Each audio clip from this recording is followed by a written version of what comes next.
Hi guys, welcome back to Worship Academy, and this is guitar lesson 2.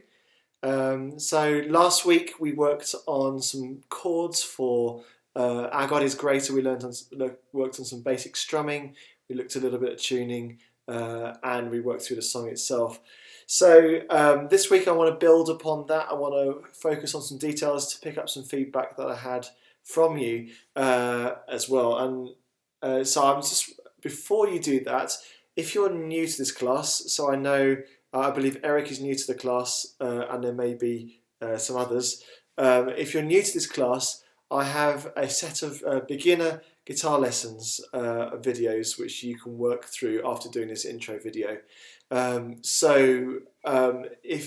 that's you, there should be 2 computers there. So please do find the beginner guitar lessons and start with number 1 and work your way through slowly on those, and it's very much at your own pace. So what I want you to do is play a video, try out the exercises, and when you're ready to move on, then play the next video. Maybe make some notes and don't worry if it takes you some time. It's going to take some practice, but you should get there.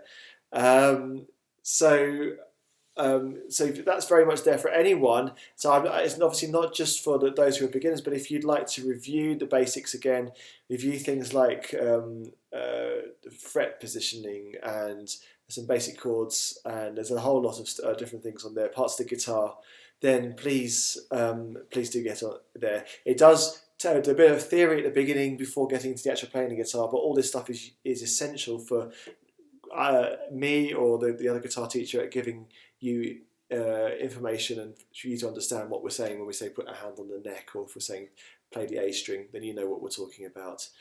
So let me just pray at the beginning of this class. Father, I just want to thank you for all the people here at the guitar class. I thank you that you've given them the time to be able to come. Lord, I thank you for their guitars that they've got ready to play, Lord, and their willing hearts. And I pray you bless them with skills. I pray you bless them with your presence, Lord Jesus, in what they do.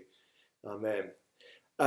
So what I want actually is everyone, in a minute, what you'd like you to do is to pause this video in a minute, and you're going to go through the beginner guitar lesson string names video, because I think that's a very useful skill that I haven't perhaps picked up for those who've been to a few classes already, and it's very useful for you to learn the different string names, really get those solid in your head, so when I say the D string, you know which one I mean.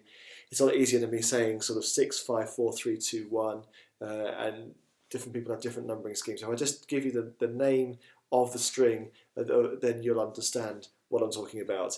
So I'd like everyone to have a go through for that. And then you should have a worksheet there as well. And just as a matter of remembering, I'd like you to write down, once you've watched the video, I'd like you to fill in the worksheet as well. So that looks at string names. So if you'd like to pause this video now and then come back when you've watched that other video, it should be there in the guitar folder for you. If any problems, just give someone a shout, and I'm sure someone will help you find the right place. Okay. Okay, so hopefully you've press pause. If you haven't pressed pause now, I'm going to do it. Hopefully you've watched the beginner guitar string names lesson. So you should know now you've got E, A, D, G, B, and E. It's worth referring to, sometimes we call them different string numbers. So this bottom one, closest to the lowest note, the lowest is sort of high, is the 6th string, is the E string. So sometimes we number them 6, 5, 4, 3, 2, 1, 1 being the furthest away from you but the highest note. And also don't forget your finger numberings as well. So in every fingering that we do, we don't really do the thumb, but the thumb that will be marked separately. But so you might put T for thumb. Otherwise you've got 1, 2, 3, and 4. So when I say with your 4th finger, I mean your pinky. When I say with your 1st finger, I mean your index finger, and then there's 2 and 3 there. Okay, so 1, 2, 3, 4. 1, 2, 3, 4. So no matter which hand. At the beginning, you'll only use those fingers really, finger numberings on the chords on the left-hand side. So don't forget those, and I want you to get on the worksheet, have a go, just remember to write those down. It'll just be a helpful reminder for you in that the fingering and also the string names as well. So, and keep that with you, and perhaps remind yourself of it every now and then, because as soon as it becomes second nature to you, when I give information, say on the 3rd fret, perhaps we count the frets from here: 1, 2, 3, 4, 5, 6, 7, 8, 9, 10, 11, 12, which correspond to a keyboard, all the different notes on the keyboard in 1 octave. So that's E, and this is also E. So just so you know that those are that's happening there. It's moving up in semitones, but we number the frets 1, 2, 3, 4, 5, and so on. Really, at the beginning, you're only dealing with frets 1, 2, and 3 mostly. So that's string names, string numbers, finger numbers, and fret numbers. Just to kind of have those in place. What I want you to do now is to tune your guitar. Okay. So I have a few tuning videos on there. I'm just going to tune my guitar now in front of you as well, so you can just see how I do it. But I'm pleased there are 3 different tuning videos in the guitar folder, so you should be able to get the right note to tune your guitar. It does take a little bit of practice, so don't expect to get it perfect to start off with. I find the app on my phone, this one is called Clear Tune, but there are lots of different ones for Android and iPhone. As well as little electric tuners that I have at the end of my guitar. You can have little boxes, or you can even tune by ear, so to tune to a piano. So I'm going to just tune this guitar up now, and you can tune your guitar to the notes that I'm giving, or you can use the tuning video. So here we go. So this is slightly below E, and so I'm just going to bring it up, and now my if I dropped it, there we go. Now my scale is nice and green. Okay.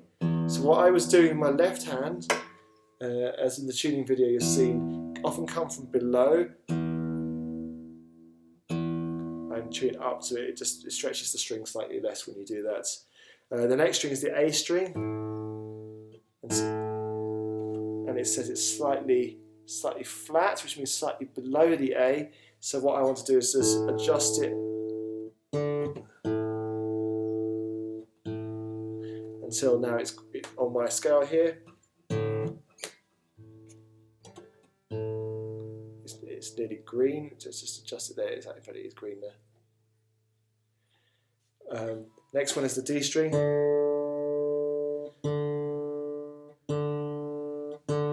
This is your D. Should sound like that. Often we'll play it, I'll strike it, and then adjust it, and bring it until my tuner says I'm green. The next one is the G string, so it's like this now on the, if you can get the camera shot, on the bottom side here, furthest away normally. So again, I'm green now, I've adjusted it until it's green. So that's the G string there. The B string there.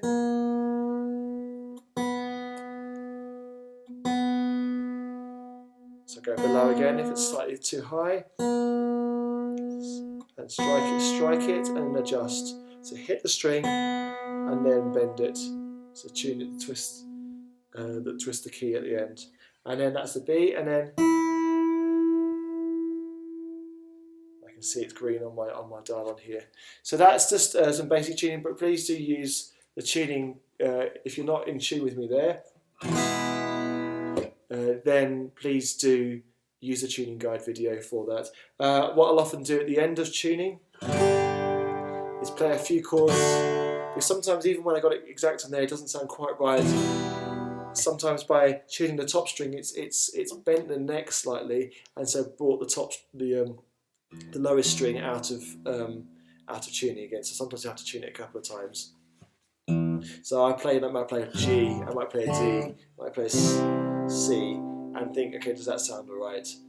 Okay, so that's just tuning your guitars. This is getting your instrument ready. Then lastly, what I want you to do is to know what to do next. So in the folder, so if you close this video, so you press the X in the top right hand corner, then you can play. There's a chords practice video, and at the end of it, if you're feeling particularly advanced, there's some advanced chords. and also looking at changing chords there as well and practicing changing chords. And then also there's a strumming video, so focus on strumming as well. So there's two separate videos, and then I've still got the Our God is Greater video, which I want you to work through again. I want you to get really comfortable playing, keep practicing that. We'll probably do that for 2 or 3 weeks or so before we move on from it. We've still got the bridge to learn and all that sort as well. So so once you're done, so when I finish here, press play on the chords video and start to work on that. If you're a beginner, then just work on your beginner videos because there's a lot of information. You just need to start to get your head around, get familiar with this instrument. Okay, and then lastly, at the very end of class, please don't forget to fill in the feedback sheet. That will really help me. If I don't catch you in the day or message you, can't get hold of you on a message, at least I can see your feedback sheet, and that helps me to know what I need to focus on, what you found hard, what worked well for you. If you're happy, you finally got the hang of a C major chord, then great. Let's record that down, as I'd love to hear and celebrate with you. Okay, so bless you. So go move on to the chords video now.